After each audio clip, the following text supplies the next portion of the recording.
Hello everyone, welcome back to iRender tutorial series. Do you know Edvard Munch, a Norwegian Symbolist painter and one of the pioneers of Expressionism? His 1893 work Skrik, better known as the Scream, is really popular. Over the years, the Scream has become one of the most iconic and celebrated images in Western art, a classic of the Art Nouveau style, and perhaps the most recognizable face of modern art itself. Beyond its fame, the Scream has grown into a powerful symbol, a reflection of the human condition, and an expression of the anxiety and chaos of modern life.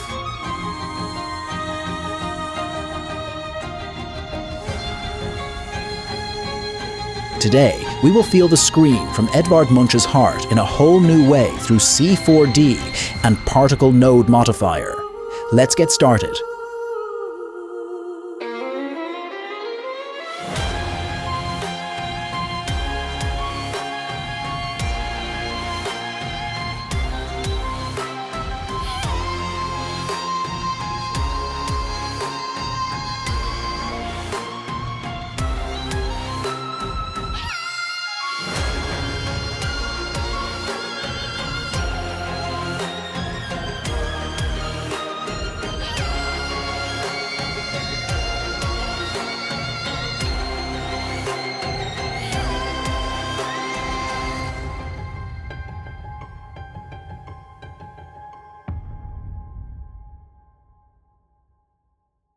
First, let's set up our base. Create a plane object with orientation set to Y+ and scale it to match the scene, in this case 1600 by 1920 centimeters.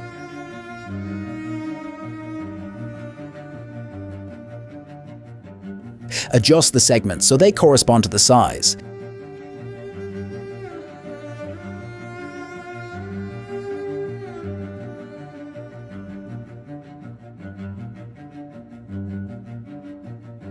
Next, add a mesh emitter. In the Emission tab under Geometry, pick the base mesh we just created. Set the emission mode to constant with a rate of 5000 per frame. Now, move to the Output tab and enable both normal and UVW coordinates. We'll need those later. In the Properties tab, set the lifetime to 120 frames, velocity speed to 0 centimeters, and leave the rest at default. Hit play, and you'll see the particles spawning evenly across the mesh. To add more life, use the Flock modifier. Set strength equals 5, switch neighbor search to full, then adjust cohesion strength equals 10, and separation strength equals 0.5. Press play again, and now the particles move more dynamically, naturally flying off the mesh. Next, create a cube object big enough to enclose the base mesh.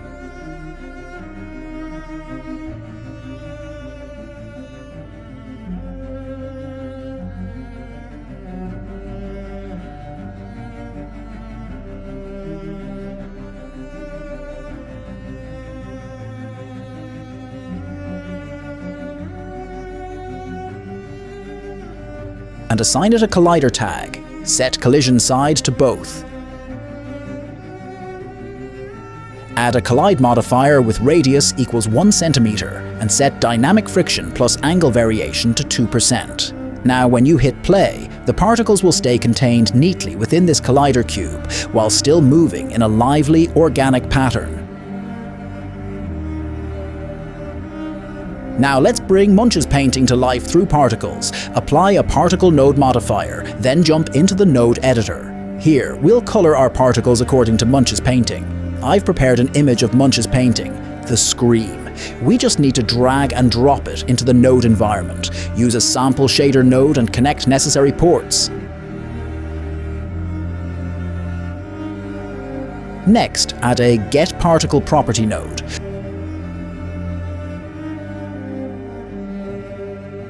From the mesh emitter, set the property to UVW with data type vector 64. Connect this property value to the UVW port. Press play, and you'll see the painting appear, but upside down. We fix it by taking 1 minus Y of the property value and then connecting to the Y value of UVW port. Our particles will have the color of the normal painting.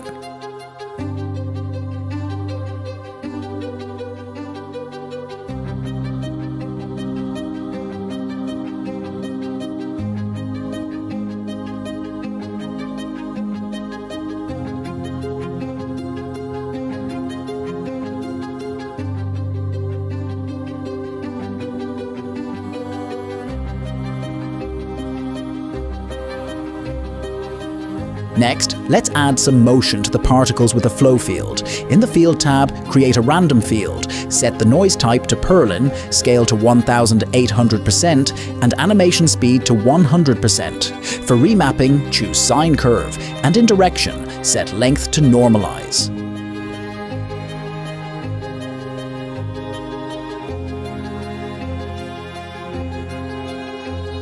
Now, head back to the Node editor.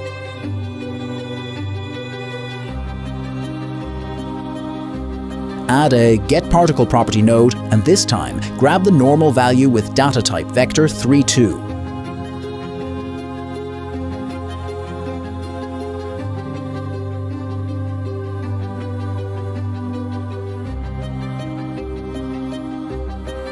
Combine this normal with the field direction using a cross-product node.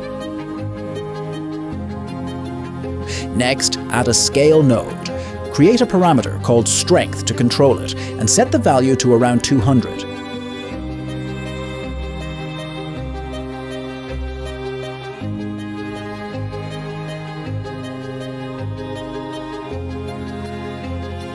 Finally, connect this output to the velocity port. Press play, and you'll see the particles flowing dynamically, guided by the random field across the 3D plane.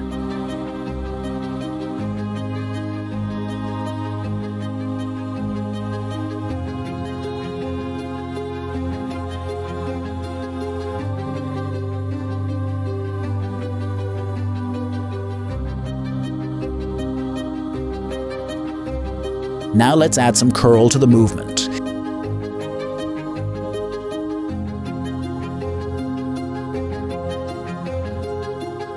Disassemble the existing cross-product vector. Use the arithmetic node to multiply the values of x and z with the curl control parameter.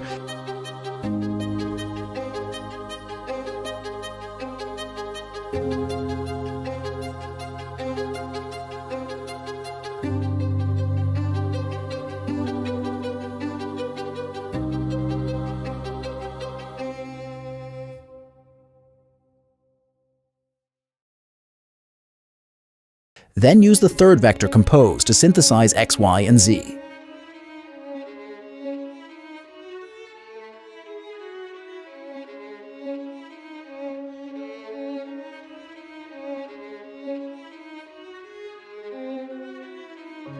The particles will move according to the flow field with controlled vorticity.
We will utilize the field value, use the range mapper node to remap the range from 0 to 1 to -1 to 1.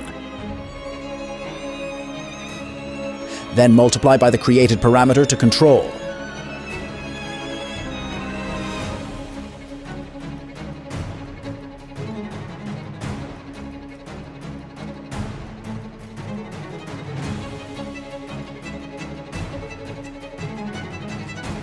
Next, we will use the result to scale the normal from the Get Particle Property node.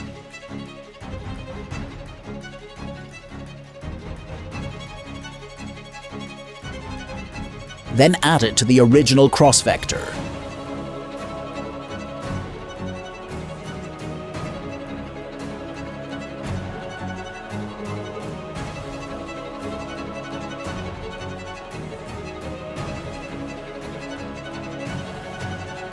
As a result, the particles will move in both directions and are no longer on a plane.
Here we'll use the field value again, but remap it from 0 to 1 to negative 0.5 to 0.5.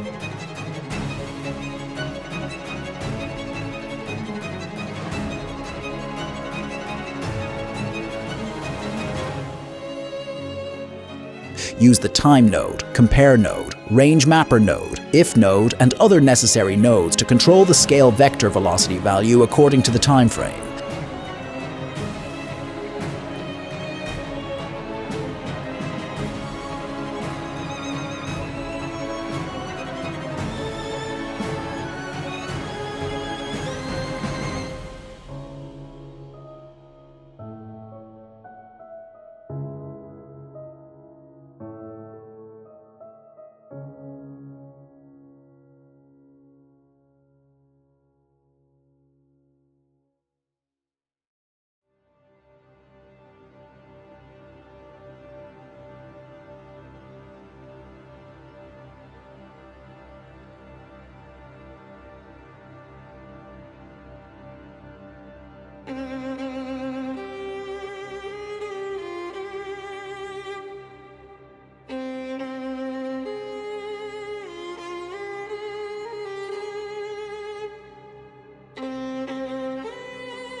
Finally, use the mix node to control the velocity of the particles over time.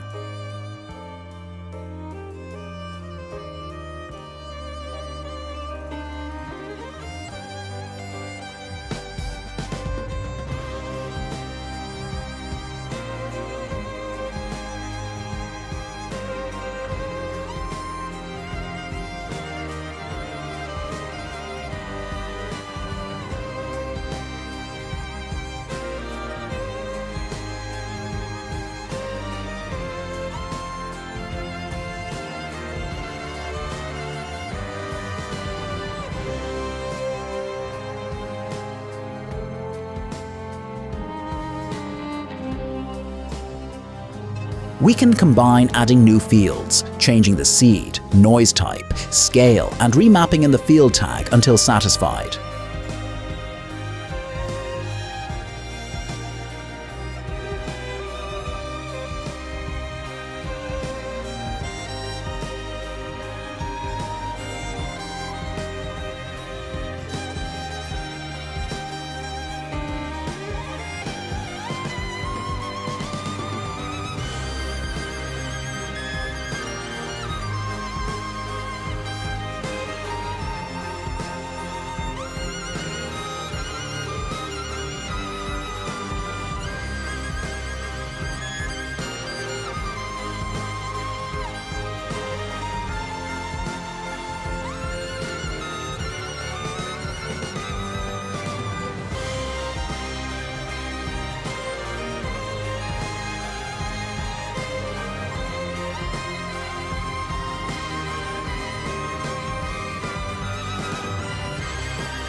When satisfied with the result, we can cache the particles again to optimize the system.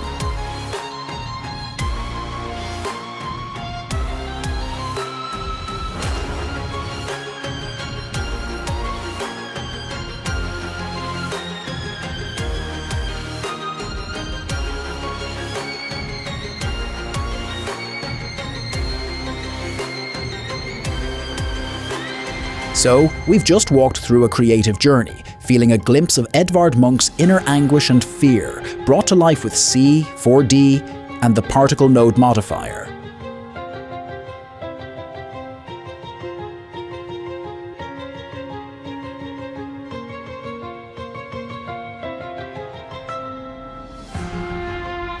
And if your current setup is holding you back, remember, iRender provides powerful workstations from single to 8 RTX 3090/4090, so you can pick exactly what matches your project needs and budget. If you enjoyed the video, don't forget to like, subscribe, and stay updated with more tutorials coming your way. Thanks for watching, and as always, happy rendering, happy creating with iRender.